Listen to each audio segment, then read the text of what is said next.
বিশ্বমঞ্চে ছাত্র বিপ্লবের ৩ সমন্বয়ককে পরিচয় করিয়ে দিলেন ডক্টর মোহাম্মদ ইউনূস।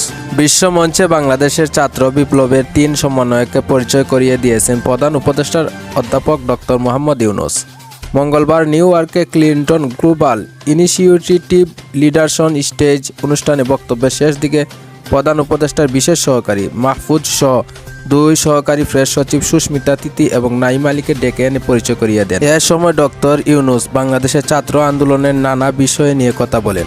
কিভাবে আওয়ামী লীগ সরকার ছাত্র জনতার উপর গুলি চালিয়ে হত্যাকাণ্ড ঘটিয়েছে, ছাত্ররা গুলির সামনে বুক পেতে দাঁড়িয়ে সেই গল্প শোনান। ইউনূস তার বক্তব্যের এক পর্যায়ে বাংলাদেশ নিয়ে কথা বলা শুরু করেন। এ সময় তিনি দর্শকদের জানান, এখানে তাদের 3 জন প্রতিনিধি রয়েছেন। তারা যেভাবে কথা বলে এরকম কথা আমি কখনো শুনিনি। তারা নতুন পৃথিবী, নতুন বাংলাদেশ গড়তে প্রস্তুত। প্লিজ আপনারা তাদের হেল্প করবেন যেন তারা তাদের স্বপ্ন পূরণ করতে পারে। এ গুরুদায়িত্ব আমাদের সবার।